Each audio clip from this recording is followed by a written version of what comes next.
हाँ जी, नमस्कार सभी को। मैं जय सोलंकी स्वागत करता हूँ आप सभी का आपके अपने YouTube चैनल शिक्षा सागर में। और आज हम देखने वाले हैं भाई अपना नया चैप्टर जिसका नाम है समानता।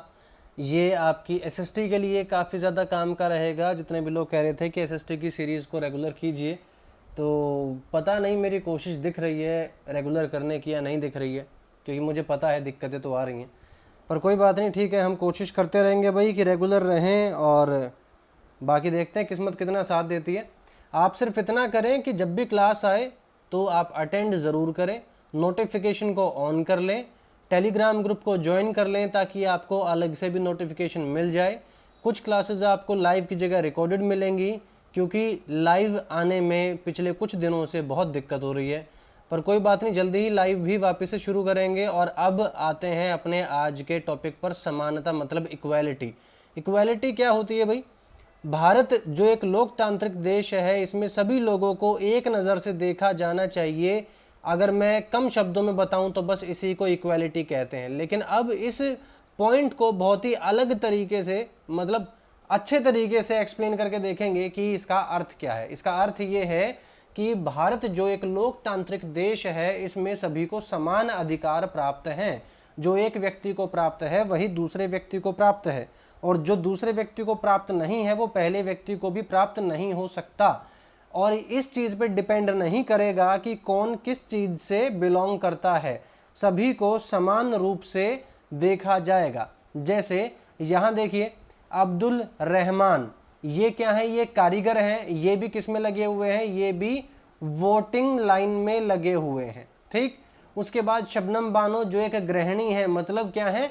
हाउसवाइफ है, ये भी लाइन में लगी हुई है। उसके बाद भाई परामर्शदाता, मतलब जो एडवाइज़र होते हैं, वो भी लाइन में लगे हुए हैं। और ये किस धर्म से दिखाई दे रही हैं? ग्रेसी, मतलब क्रिश्चियन दिखाई दे रही हैं ये। उसके बाद सरकारी अधिकारी, कोई गवर्नमेंट एम्प्लॉय है भाई। उसके बाद है मीडिया कर्मी, तो ये भी वोटिंग की लाइन में लगे हैं, सेम। और एक बेरोजगार है जो कि आजकल बहुत ज़्यादा सुर्खियों में भी है, तो ये भी लाइन में लगे हैं। और एक उद्योगपति, मतलब कोई एक बड़ा बिजनेसमैन, ये भी लाइन में लगा है। जब वोट करने का समय आता है तो सभी को सेम अधिकार है, सभी का एक वोट है। इस व्यक्ति का भी एक वोट है, इस व्यक्ति का भी एक वोट है, इसका भी एक वोट है, सभी का एक एक वोट है, किसी के दो वोट नहीं है। अब आप कहोगे सर ये कौन सी बड़ी बात है? ये बिल्कुल बड़ी बात है, क्योंकि पहले के समय में ऐसा इतिहास में हो चुका है कि एक जो अमीर व्यक्ति है उसका एक वोट किसी गरीब व्यक्ति के 10 वोटों के बराबर रहेगा।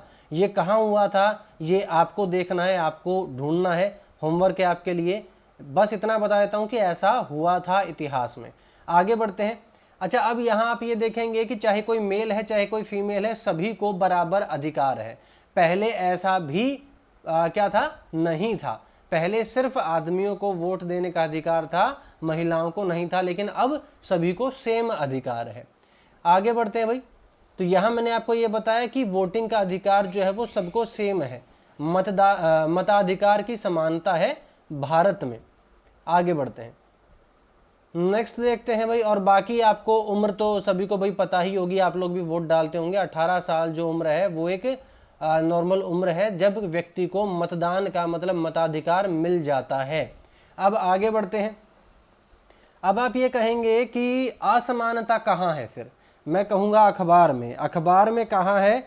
आप एक कॉलम होता है जहाँ क्या चीज़ देखने को मिलती है? जहाँ आपको ये देखने को मिलता है कि या तो कोई प्राइवेट ट्यूटर ढूंढ रहा है, ट्यूटर मतलब ट्यूशन पढ़ाने वाला, या फिर कोई मान लीजिए कि रिश्ता ढूंढ रहा है अपनी लड़की या लड़के के लिए। तो यहाँ आपको साफ साफ असमानता दिखने लगेगी। जैसे मान लीजिए अगर मैं ये कहूँ कि जातिवाद है या नहीं है, तो जातिवाद बिल्कुल है। लेकिन काफ़ी लोग कहते हैं कि वो तो पुराना समय था, अब जातिवाद नहीं होता। तो उसके लिए यहाँ एग्जाम्पल दिया गया है भाई। एक काम करें आप कि यहाँ पढ़ें, तोमर राजपूत, इनके लिए रिश्ता ढूंढा जा रहा है। मैकेनिकल इंजीनियर, सुजलान पुणे हेतु सेवारत, मतलब एम्प्लॉयड, मतलब कि कोई ऐसी लड़की चाहिए, या फिर ये सेवारत है, कोई ऐसी लड़की चाहिए जो क्या हो? उच्च तकनीकी अर्हता प्राप्त राजपूत कन्या चाहिए। मतलब सेवारत, कोई एम्प्लॉयड, उच्च तकनीकी मतलब टेक्नोलॉजी से थोड़ी सी वेल वर्स्ड, और राजपूत कन्या चाहिए मतलब गैर राजपूत नहीं चलेगी। तो इस तरीके से यहाँ क्या क्या दिखाई दिया, यहाँ ये दिखाई दिया कि ठीक है भाई ये चाहते हैं कि इनकी जो बहू हो वो जॉब करती हो, बहुत बढ़िया बात है। उच्च तकनीकी मतलब हाई टेक्नोलॉजी में थोड़ा सा इन्वॉल्वमेंट हो उसका, ठीक है कोई दिक्कत नहीं, ये भी कोई बड़ी बात नहीं है। उसके बाद भाई अर्हता प्राप्त राजपूत कन्या, बस यहाँ दिक्कत आ जाती है कि एक राजपूत व्यक्ति एक राजपूत कन्या से ही विवाह करे, तो सिर्फ यहाँ आकर दिक्कत लगती है। यहाँ क्या पता चलता है, मेरे हिसाब से आपको ठीक से साफ से दिखाई दे रहा होगा, अगर नहीं दिखाई दे रहा है तो एक बार इसको स्ट्रेच कर देते हैं ताकि आपको साफ दिखाई दे। कोशिश करते हैं भाई आप लोगों के लिए। अब साफ दिखाई दे रहा होगा मेरे हिसाब से आपको, कोशिश की है भाई मैंने। हाँ जी, तो यहाँ क्या पता चलता है, यहाँ ये पता चलता है कि जातिवाद अभी भी है। ठीक है कई जगह से गायब हो गया होगा जैसे शहरों से, लेकिन हर जगह से गायब नहीं हुआ है। और आगे बढ़ जाते हैं भाई और देखते हैं क्या चीज़ है। यहाँ एक किताब के बारे में जिक्र किया गया है जिसका नाम और लेखक बताए गए हैं, ओम प्रकाश वाल्मीकि इसके लेखक हैं, और किताब का नाम है जूठन। तो ये क्या चीज़ है, ये किताब किस बारे में है? ये किताब बताती है कि एक दलित बालक किस प्रकार से बड़ा हुआ, उसने अपने अनुभवों को इस किताब में लिखा है। ठीक, तो अब इसमें क्या है भाई, क्या किस टाइप के अनुभव होंगे? जैसे मान लीजिए कि कोई दलित बालक है, दलित शब्द क्या है? दलित शब्द अपने आप में क्या कहता है, ये उन लोगों के द्वारा अपने लिए प्रयोग किया जाता है जो ये बताते हैं कि हमें इतिहास में कभी न कभी क्या किया गया था, हीन माना गया था, या इसका शाब्दिक अर्थ होता है दबा हुआ या कुचला हुआ। तो जिन लोगों को किसी भी तरीके से हरास किया गया था वो अपने आप को दलित की कैटेगरी में रखते हैं। ठीक, आगे बढ़ते हैं भाई। अब ये जातिवाद के ऊपर ही है, ये जो दलित शब्द है ये भी जातिवाद को ही दर्शाता है। अब यहाँ देखें तो यहाँ एक मैंने आपको क्या बताया, एक चीज मैंने आपको बताई कि ठीक है भाई जाति की वजह से भी दिक्कतें आती हैं। अब मैं आपको दूसरी बात बताता हूँ, काम के ऊपर। हर किसी का काम क्या होता है, गरिमा वाला होता है। लेकिन ये आपको मूवी याद होगी, ये मूवी है दीवार, और इसको एनसीईआरटी में पिक्चर ली गई है इसकी। तो इसमें क्या था, अमिताभ बच्चन का एक फेमस डायलॉग था कि मैं आज भी फेंके हुए पैसे नहीं उठाता। तो क्यों नहीं उठाता भाई अमिताभ बच्चन फेंके हुए पैसे? क्यों? क्योंकि हर काम की अपनी एक गरिमा होती है और हर किसी को इक्वल सम्मान मिलना चाहिए, चाहे वो एक नाली साफ करने वाला व्यक्ति हो, चाहे वो झाड़ू लगाने वाला व्यक्ति हो, चाहे वो बड़े बड़े ऑफिस में बैठकर पैसे कमाने वाला व्यक्ति हो, और चाहे वो कोई नेता हो, सबको समानता से देखना चाहिए। तो हर किसी के काम की अपनी गरिमा होती है। अब ऐसा नहीं है कि आप अगर अपने जूते दिखाकर किसी से पॉलिश करवा रहे हो तो उसके बाद उसको पैसे फेंक कर दोगे, ये नहीं होना चाहिए। तो यहाँ तक हमने दो चीज़ें कवर कर ली भाई, मताधिकार सेम होना चाहिए, दूसरा मैंने बताया कि जातिवाद खत्म होना चाहिए या जातिवाद से असमानता होती है, और तीसरा मैंने बताया कि अगर आप किसी के काम को गरिमा नहीं समझोगे उसके काम की, तो क्या हो जाएगा, वहाँ भी असमानता क्रिएट हो जाएगी। उसके बाद भाई आगे बढ़ते हैं। भारतीय संविधान सभी व्यक्तियों के लिए समान है, सबको समान मानता है। इसका अर्थ क्या है कि चाहे वे पुरुष हों या स्त्री, किसी भी धर्म से हों, किसी भी जाति से हों, किसी भी शैक्षिक मतलब पढ़े लिखे या अनपढ़ कैसे भी हों, किसी भी आर्थिक पृष्ठभूमि मतलब अमीर या गरीब कैसे भी हों, सब समान माने जाएंगे। और अगर समान नहीं माने जाते हैं या किसी में भेदभाव होता है तो वहाँ से इस चैप्टर की शुरुआत होती है, मतलब असमानता की शुरुआत होती है। अब आगे समझे ध्यान से। समानता को स्थापित करने के लिए संविधान में जो प्रावधान है उनमें दो तरीके से है। देखो, प्रथम क्या कहता है, कानून की दृष्टि में हर व्यक्ति को समानता देना। दूसरा क्या कहता है, किसी भी व्यक्ति के साथ उसके धर्म, जाति, वंश, जन्म स्थान और उसके स्त्री या पुरुष होने के आधार पर भेदभाव ना किया जाना। तीसरा क्या कहता है भाई, हर व्यक्ति सार्वजनिक स्थान पर जा सकता है, चाहे वो मंदिर हो, चाहे वो खेल का मैदान हो, होटल हो, दुकान हो, बाजार हो, कुछ भी हो। पहले ऐसा नहीं हुआ करता था, सबके लिए अलग बाजार हुआ करते थे, दुकानें अलग हुआ करती थी, होटल अलग हुआ करते थे, मंदिर अलग हुआ करते थे, लोगों को आम मंदिर में एंट्री नहीं दी जाती थी। तो ये सब क्या है, ये सब सार्वजनिक स्थान है, जैसे कि कुआं, सड़क, नहाने के घाट, तो ये सब समानता से इस्तेमाल होने चाहिए। अगर आपको ना पता हो तो सरकार ने ये भी नियम बना रखा है कि कोई भी होटल हो, चाहे वो सरकारी हो, चाहे वो प्राइवेट हो, चाहे वो हॉस्पिटल हो, चाहे वो कुछ भी हो, अगर ऐसा स्थान है तो वहां जाकर आप वहां का पानी पी सकते हैं, वहां वॉशरूम इस्तेमाल कर सकते हैं आप, और आपको कोई मना नहीं करेगा, मतलब आपको सर्विस नहीं देगा। ऐसा नहीं होगा कि आप जाके बोलोगे मेरे लिए पानी लेके आओ और वो आपको फ्री में पानी ला के दे दे। आप उससे ये पूछ सकते हैं कि पीने का पानी कहाँ मिलेगा, वो आपको डायरेक्शन बता देगा कि हमारे होटल में वहां जाकर पानी मिलेगा आपको, तो वहां जाकर आप पानी पी सकते हैं। चौथा भाई क्या रूल कहता है, अस्पृश्यता जो है खत्म होनी चाहिए। मतलब पहले जो छुआछूत हुआ करती थी कि भाई अगर किसी ने दलित को हाथ लगा दिया तो उसे नहाना पड़ेगा, तो ये सब चीजें जो है खत्म होनी चाहिए। और ये 4 तरीके हैं जिस तरीके से समानता स्थापित करने की कोशिश की गई है। आगे बढ़ते हैं भाई। शासन ने संविधान द्वारा मान्य किए गए समानता के अधिकारों को 2 तरीके से लागू किया है। पहला तरीका क्या कहता है, कानून के द्वारा, और दूसरा तरीका कहता है सरकार की योजनाओं के द्वारा। पहला तरीका कहता है कि कानून बनाए गए हैं कि आप किसी को उल्टा नहीं बोलोगे, किसी को जाति के आधार पर संबोधित नहीं करोगे, आप किसी को किसी भी प्रकार से दबाने की कोशिश नहीं करोगे। मतलब समानता का अधिकार ये कानून देता है, अगर आपने करने की कोशिश की तो कानून के आधार पर आपको सजा हो सकती है। अच्छा, अब दूसरा सुन लो। दूसरा कहता है कि सरकार की योजनाओं और कार्यक्रमों द्वारा जो है उन समाज के लोगों की मदद की जाएगी जो दलित माने जाते हैं या फिर किसी तरीके से पिछड़ गए हैं, उनको हेल्प की जाएगी। मतलब उनको आरक्षण दिया जाएगा, उनके लिए स्पेशल स्कीम निकाली जाएगी, अलग अलग तरीके। हालांकि आज ये एक बहुत ही ज़्यादा डिबेट का मुद्दा बन चुका है, क्योंकि जब संविधान लिखा गया था तो उसमें बोला गया था कि आरक्षण सिर्फ 10 साल के लिए, 10 साल के बाद इसे मान्य नहीं किया जाएगा। क्यों? क्योंकि 10 साल में जो जितना ऊपर उठ सकता है सरकार उतना मदद करेगी, जल्दी से जल्दी ऊपर उठो। लेकिन 10 साल के बाद उन्हें अपना अस्तित्व बनाने की लड़ाई खुद लड़नी पड़ेगी। और आज कई लोगों का ये कहना है कि आरक्षण की वजह से उन लोगों का अस्तित्व बनाए रखने के लिए जो बाकी मेजोरिटी थी उसका अस्तित्व जो वो खतरे में आ गया है। ऐसा हो भी सकता है और हो सकता है कि ऐसा ना भी हो, पर कोई बात नहीं, हम अपने चैप्टर की तरफ आगे बढ़ते हैं। अब बात आती है भाई किस चीज़ की, मध्याह्न भोजन की, मतलब दोपहर का जो भोजन होता है उसकी। ये योजना सबसे पहले तमिलनाडु राज्य में प्रारंभ की गई थी। ये बहुत ही ज़्यादा इंपॉर्टेंट क्वेश्चन है भाई, इसको याद रखना। 2001 में उच्चतम न्यायालय सुप्रीम कोर्ट ने बोला था कि सभी स्कूलों में 6 महीने के अंदर अंदर ये जो दोपहर का भोजन है, मिड डे मील जो है, इसे लागू किया जाए। और तमिलनाडु वो पहला ऐसा स्टेट था जिसने जो मिड डे मील थी उसकी शुरुआत की थी। तो अब कंफ्यूज मत होना, तमिलनाडु पहला स्टेट था, 2001 पहला ईयर था, और 6 महीने में सभी राज्यों में जो है ये शुरू कर दी गई थी। अब इस कार्यक्रम में काफ़ी सकारात्मक प्रभाव हुए भाई। सबसे पहला कौन सा इफेक्ट हुआ वो मैं आपको बता देता हूँ। सबसे पहला इफेक्ट ये हुआ कि जो गरीब बच्चे थे उनकी अटेंडेंस रेगुलर हो गई। मतलब वो क्या हो गए, वो नियमित हो गए, वो रेगुलरली स्कूल आने लग गए। क्यों? क्योंकि उनको खाना चाहिए था।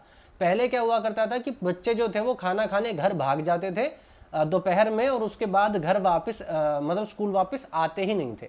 लेकिन जब से स्कूल में ये मध्याह्न भोजन मतलब जो मिड डे मील है इसकी शुरुआत हुई, तो उपस्थिति मतलब अटेंडेंस में काफ़ी ज़्यादा सुधार आया, इम्प्रूवमेंट आया। और कुछ ऐसी माताएं, कुछ ऐसी फीमेल थी जो क्या था कि अपने बच्चों को खाना देने के लिए दोपहर में अपना काम छोड़कर आती थी। काम छोड़कर इन द सेंस, जैसे मान लो कोई फैक्ट्री में काम करती है, कोई किसी माइन में, मतलब माइन को क्या बोलोगे, किसी खान में, खदान में काम करती है। गाँव में इस टाइप के काम होते हैं काफ़ी ज़्यादा, तो महिलाएं उसमें काम करती हैं। तो क्या होता है कि उनको अपने बच्चे की देखभाल करने के लिए बीच में 1 घंटे के लिए वो काम छोड़ के आना पड़ता था। कई बार मालिक उन्हें आने देता था, कई बार नहीं भी आने देता था, तो बड़ी दिक्कत आती थी। तो अब इससे क्या हुआ, इससे हुआ ये कि अब उन्हें ऐसा नहीं करना पड़ा और लगातार जो अपना वो काम है वो कर सकते हैं। बच्चे स्कूल में ही अपना भोजन प्राप्त करेंगे, और इससे पोषण को भी थोड़ा सा सपोर्ट मिला कि बच्चे जो है वो पोषित रहेंगे। क्यों? क्योंकि भूखे रहेंगे तो उनका काम में मतलब पढ़ाई में मन नहीं लगेगा, इस वजह से। ठीक, और इसके अलावा भाई यहाँ जातिवाद को ख़त्म करने के लिए ये हुआ कि भोजन पकाने के लिए बहुत जगह पर दलित महिलाओं को काम पे रखा गया। क्यों? क्योंकि यहाँ स्कूलों में चाहे वो ब्राह्मण का बच्चा हो, चाहे वो दलित का बच्चा हो, चाहे वो वैश्य का बच्चा हो, मतलब बिजनेसमैन का बच्चा हो, किसी का भी बच्चा हो, सभी लोग क्या, सभी के बच्चे क्या होंगे, एक साथ बैठकर खाना खाएंगे। और दलित महिलाओं को काम पर रखकर ये एक मैसेज दिया गया कि भाई अगर इसके हाथ का बना हुआ खाना आप खा रहे हो तो इसका मतलब जातिवाद कहाँ देख रहे हो, फिर आप खत्म ही कर दो, इससे बढ़िया तो है क्या नहीं। तो आगे बढ़ते हैं भाई, और क्या क्या चीजें हुई। हाँ जी, तो यहाँ आगे बताया गया है भारत से बाहर की बात। संयुक्त राज्य अमेरिका में अफ्रीकी अमेरिकन लोग रहते हैं और रहते भी थे, जिनके पूर्वज कभी न कभी गुलाम रहे थे, जो अफ्रीका से लाए गए थे। ठीक है, तो वे आज भी अपने जीवन में असमानता को भुगत रहे हैं, झेल रहे हैं। हालांकि इतना लंबा जो ये खेल है असमानता का, वो चलना नहीं चाहिए था, पर अब चल रहा है तो क्या बताएं।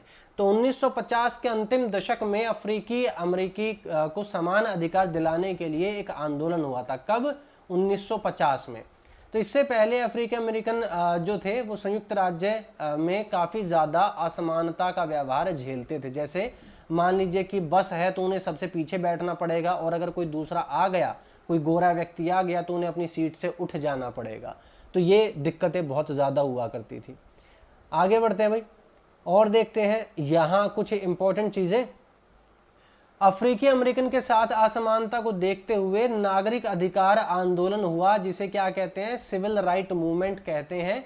1964 के नागरिक अधिकार अधिनियम ने नस्ल, धर्म, राष्ट्रीय मूल के आधार पर भेदभाव को निषेध कर दिया, मतलब वर्जित कर दिया कि आप किसी भी नस्ल, किसी भी धर्म, किसी भी राष्ट्रीय मूल मतलब नेशनैलिटी के आधार पर किसी के भी साथ भेदभाव नहीं कर सकते। लेकिन उसके बाद भी कहीं ना कहीं कुछ अलग प्रकार के सोच वाले लोग मिल जाते हैं और असमानता कहीं ना कहीं अपनी जड़ें बचा ही लेती है, जो कि होना नहीं चाहिए। अच्छा, आगे बढ़ते हुए भारत के संविधान के हिसाब से देखते हैं। भारत के संविधान के अनुच्छेद 15 के अंश यहाँ कुछ बताए गए हैं, जो क्या कहते हैं, धर्म, मूल, वंश, जाति, लिंग, जन्मस्थान के आधार पर विभेद का प्रतिषेध किया गया है। किस प्रकार से? राज्य किसी नागरिक के विरुद्ध केवल धर्म, मूल, वंश, जाति, लिंग, जन्मस्थान या इनमें से किसी के आधार पर कोई विभेद नहीं करेगा। किसी भी प्रकार का विभेद, किसी भी प्रकार का भेदभाव नहीं करेगा कोई भी स्टेट। ठीक, उसके बाद बताया गया भाई कोई नागरिक केवल धर्म, मूल, वंश, जाति, लिंग, जन्मस्थान या इनमें से किसी के आधार पर किसी दुकान या सार्वजनिक भोजनालय मतलब होटल या कोई मनोरंजन का स्थान जैसे सिनेमा घर में प्रवेश निषेध नहीं किया जाएगा उसका। मतलब आप ये कहकर मना नहीं कर सकते कि नहीं आप ये मूवी नहीं देख सकते या इस सिनेमा हॉल में नहीं आ सकते। क्यों? क्योंकि आप एक दलित हैं या आप किसी अलग कास्ट से, अलग किसी धर्म से या किसी अलग देश से आए हुए हो, ऐसा नहीं हो सकता। उसके बाद सेकंड पॉइंट कहता है भाई पूर्णतः या भाग्यतः मतलब कंप्लीटली या पार्शली राज्य निधि से पोषित या साधारण जनता के प्रयोग के लिए समर्पित कुओं, तालाब, स्नान घाट, सड़क या सार्वजनिक समागम के स्थानों के उपयोग के संबंध में निर्योग्यता, दायित्व और निबंधन या शर्तों के अधीन नहीं होगा। देखो आसान शब्दों में बताता हूँ, ये कुछ ज़्यादा ही कॉम्प्लिकेटेड हो गया। तो कुल मिला के ये बोला गया है कि कंप्लीटली या पार्शली मतलब पूर्णतः या भाग्यतः राज्य निधि मतलब मान लीजिए कि आप रहते हैं हरियाणा में, तो हरियाणा के खजाने मतलब सरकारी खजाने से निर्माण हुए किसी भी कुएं या तालाब या स्नान घाट या किसी सड़क या किसी सार्वजनिक समागम किसे कहते हैं पता है? जैसे मान लीजिए कि कोई बाबा है, तो बाबा का कोई मैदान है जहाँ वो क्या करते हैं, वो स्पीच दे रहे हैं, तो उसे समागम का स्थान बोल देते हैं। मतलब आप कुल मिला के कहें तो क्या कहें, पब्लिक गैदरिंग का कोई स्पॉट कह सकते हैं आप। ठीक है, तो उन चीज़ों में किसी भी व्यक्ति को आप कुछ भी बोलकर मना नहीं कर सकते कि आप इस धर्म से या इस जाति से या उस नेशनैलिटी से, राष्ट्रीयता से हो तो आपको इसका उपयोग नहीं करने दिया जाएगा, ऐसा नहीं हो सकता। ठीक, अच्छा अब लास्ट में चलने से पहले मैं ये पूछूं आपसे कि आप क्या मानते हैं कि क्या भारत एक पूर्णतः लोकतांत्रिक देश है? काफी लोग ये सोचेंगे कि बिल्कुल है, जो कि ये जवाब बिल्कुल गलत है, क्योंकि दुनिया में कोई भी देश पूर्णतः लोकतांत्रिक हो ही नहीं सकता। ये पूर्ण लोकतंत्र नाम का जो एक शब्द है ना, ये कभी एग्जिस्ट ही नहीं करता। क्यों? क्योंकि लोकतंत्र की परिभाषाएं बदलती रहती हैं। आपने देखा होगा कि 1950 में हमारा एक संविधान था, वो लागू हुआ, ठीक है। तो उस समय पर लोकतंत्र की एक अलग परिभाषा थी। उसके बाद क्या हुआ, समय के साथ साथ, जैसे अब क्या चल रहा है भाई, 2020 चल रहा है, तो आज के समय के हिसाब से कितने संशोधन हो चुके हैं उस संविधान में? काफी सारे संशोधन हो चुके हैं, ठीक है। तो ये जो संशोधन हुए हैं, ये क्या बताते हैं? ये बताते हैं कि लोकतंत्र की कोई एक फिक्स परिभाषा है ही नहीं, कोई एक सटीक परिभाषा है ही नहीं। समय के हिसाब से लोगों को अपनी ज़रूरतों में बदलाव महसूस होते रहते हैं, आज़ादी का अनुभव होता रहता है, लोग अलग अलग डिमांड करते रहते हैं। लोगों की डिमांड मतलब ज़रूरतों को देखकर, लोगों की इच्छाओं को देखकर जो राजनेता होते हैं, राजनेता मतलब वो लोग जिनको जनता ने ही चुना है, वो जनता की ही मांग पर संविधान में संशोधन पारित करते हैं और उनके लोकतंत्र के सपने को और ज़्यादा साकार करते हुए आगे बढ़ जाते हैं। तो ऐसा नहीं है कि आज 2020 में जो हमारा भारत है वो एक पूर्णतः लोकतांत्रिक देश है। अगर ये पूर्णतः लोकतांत्रिक देश होता तो जिंदगी में आगे 2020 के बाद कभी भी हमारे संविधान में कोई चेंज ना होता। लेकिन ऐसा ज़रूर होगा कि 2020 के बाद भी संविधान में कोई ना कोई संशोधन ज़रूर आएगा और आगे आते रहेंगे, जिसका अर्थ क्या है कि भारत एक लोकतंत्र है और पूर्णतः लोकतंत्र दुनिया में कोई भी देश नहीं है। इसी के साथ ये आज की भैया आपकी क्लास कंप्लीट होती है। रिकॉर्डेड क्लास थी आपकी, कोशिश करूंगा कि चाहे लाइव चाहे रिकॉर्डेड, लेकिन क्लासेस आपकी होती रहें। मैं बिल्कुल भी नहीं चाहूँगा कि आपकी पढ़ाई किसी भी तरीके से गलत प्रकार से प्रभावित हो। पढ़ाई आपकी लगातार चलती रहनी चाहिए। और कुछ मैं अलग भी आप लोगों के लिए सोच रहा हूँ, पर सबसे पहले तो मैं रेगुलर हो जाऊँ किसी भी तरीके से, चाहे रिकॉर्डेड चाहे लाइव, कैसे भी करके रेगुलर हो जाऊँ, क्योंकि जब तक रेगुलर नहीं होऊंगा तब तक मैं आगे आपको क्या ही बताऊँ। तो इसी के साथ भी आज की क्लास को ओवर करते हैं। लाइक शेयर ज़रूर कर देना, क्योंकि लाइक शेयर और कमेंट नहीं करोगे तो ऐसा लगता नहीं है कि आप लोगों को सीरीज़ में इंटरेस्ट है। तो आपका इंटरेस्ट तभी समझ में आता है जब आप लाइक शेयर करते हैं नए नए लोगों को, ठीक। तो कमेंट करके बताएं कि क्लास कैसी थी, समझाया कैसा मैंने और कितना आपको समझ में आया। कुछ समय के बाद इन सभी जितने भी चैप्टर्स हैं, इन सभी से कोई ना कोई मैं एमसीक्यू ज़रूर उठाऊंगा और देखूंगा कि आप लोगों ने कितनी रिवीजन की है, कितना याद किया है, कितना आपकी समझ में आया है। तब तक के लिए टेक केयर, गुड बाय, पढ़ते रहिए और हमेशा आगे बढ़ते रहिए।